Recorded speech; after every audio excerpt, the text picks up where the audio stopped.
ఈరోజు మనం శనగపప్పు పాలకూర చేసుకుందామండి.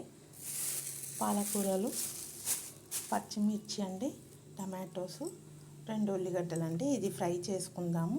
తాలింపు వేసుకుంటాం కదా, అప్పుడు ఇది చిన్నది మీడియం. ఇది ఒకటి పాలకూర, ఇవన్నీ వేసి పాలకూర ఇవి నానబెట్టుకుందామండి. ఫస్ట్ పప్పు, పాలకూర కట్ చేసుకుందాము. 3 కట్టలు పచ్చిమిర్చి, టమాటో, ఆనియన్ అన్నీ ఒకటేసారి కడిగి వేసేద్దామండి. వేసి 3 విజిల్ పెట్టుకుందాము. ఫస్ట్ నానబెట్టుకుందాము ఇది, ఎందుకంటే నానితేనే బాగా ఉడుకుతుంది. అలానే వేస్తే ఉడకదండి. నానబెట్టుకుందాము.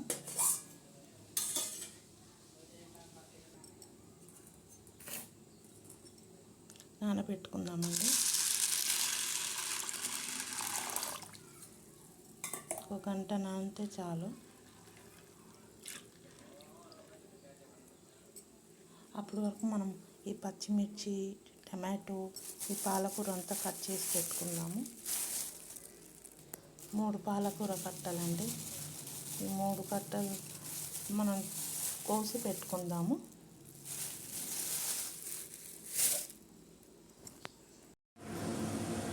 ఇందాక మనం పప్పు నానబెట్టాం కదండి, శనగపప్పు నానింది. ఇప్పుడు మనం కూర ఈ ఉల్లిగడ్డ, టమాటో అంతా వేసుకుందాము. పచ్చిమిర్చి, ఉల్లిగడ్డ, ఈ టమాటో కూడా వేసేసుకుందాము. కొద్దిగా పసుపు వేసుకుందాము.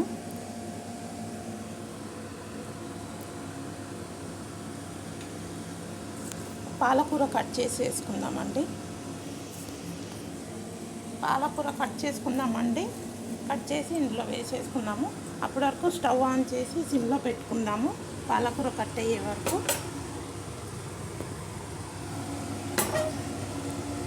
స్టవ్ ఆన్ చేసుకుందాము.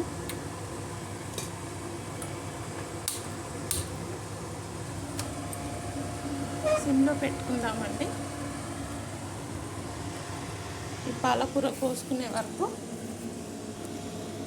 పాలకూర కట్ చేసామండి. ఇప్పుడు కడిగి వేసేసుకుందాము.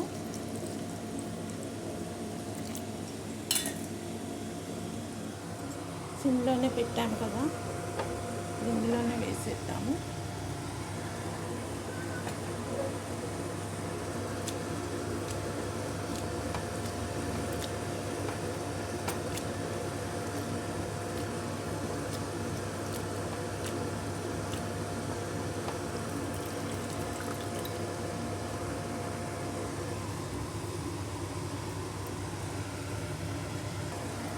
కలిపేసుకుందామమ్మ అండి.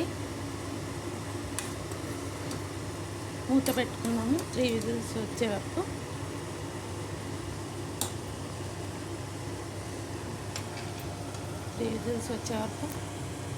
మూత పెట్టుకుందామండి. 3 విజిల్స్ వచ్చాక మనం ఓపెన్ చేద్దాము. మనం అప్పటి వరకు తాలింపు చేసుకుందామండి.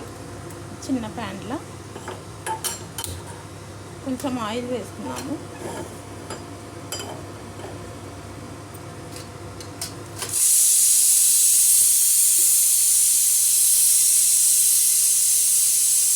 పావు వేసుకున్నామండి ఆయిల్.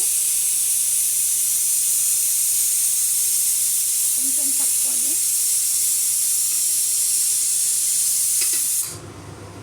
ఒక పావుకి కొంచెం తక్కువ వేసానండి ఆయిల్. ఇప్పుడు ఆవాలు, జీలకర్ర వేసుకుందాము. ఆవాలు, జీలకర్ర,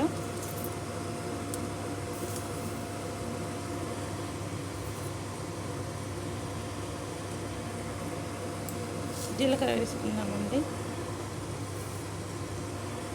2 ఎండుమిర్చి వేసుకుందాము, బాగుంటుంది. ఉల్లిగడ్డ కూడా వేసుకుందామండి.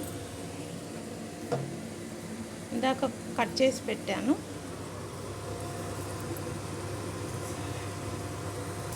ఎండుమిర్చి కూడా వేసుకుందామండి.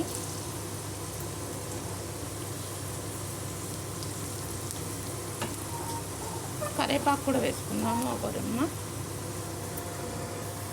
కరివేపాకు కూడా వేసుకుందామండి.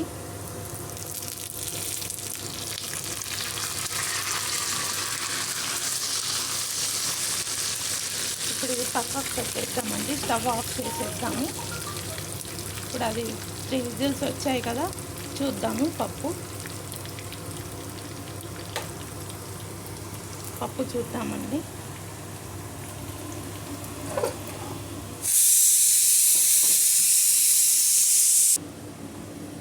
కొంచెం మనం చింతపండు వేసుకుందామండి పప్పులో.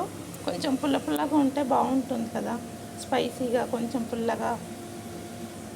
ఇది కొంచెం వాటర్తో కడిగేసి వేసుకుందామండి పప్పులో. చూద్దామండి. 3 విజిల్స్ వచ్చాయి కదా, చూసారు కదండి. పప్పు బాగా ఉడికిపోయిందండి, బాగా ఉడికిపోయింది.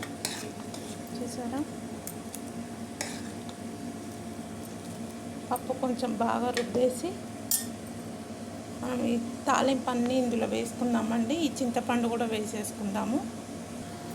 పప్పు రుబ్బేసాం కదండి. ఇప్పుడు మనం రుచికి సరిపడా సాల్ట్ వేసుకుందాము. 2 స్పూన్స్ వేసుకుందామండి.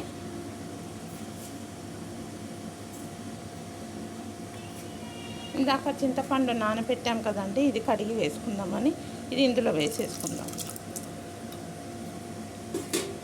మనం తాలింపు చేసుకున్నాం కదండి, ఇది కూడా వేసేసుకుందాం.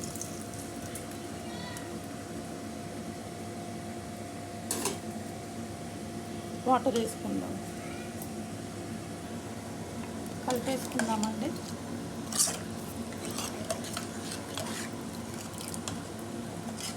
కొంచెం మసాలా పెట్టుకుందాము. రుచికి సరిపడా సాల్ట్ వేసాం కదా, బాయిల్ చేసుకుందామండి.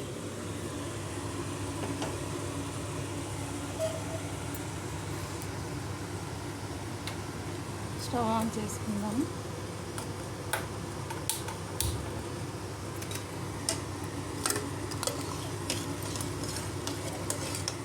శనగపప్పు పాలకూర రెడీ అండి. కొంచెం బాయిల్ అయితే అయిపోతుంది. కొంచెం కారం వేసుకుందామండి, కొద్దిగా.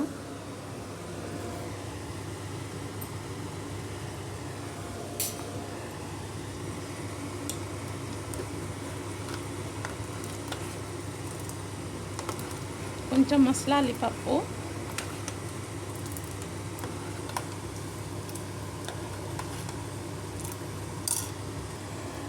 చూద్దామండి. పప్పు మసిలిందేమో, మసిలిపోయిందండి పప్పు.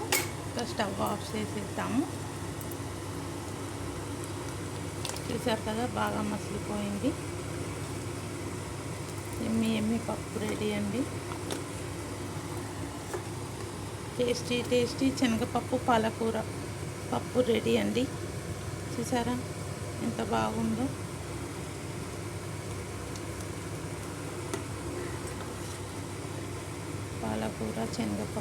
పాలకూర శనగపప్పు రెడీ అండి. పప్పు ఒక స్టవ్ ఆఫ్ చేసేద్దాము. అయిపోయినట్టే అండి పప్పు. మీరు కూడా ఇలా చేసి తినండి, వెరైటీ కర్రీస్. Thank you.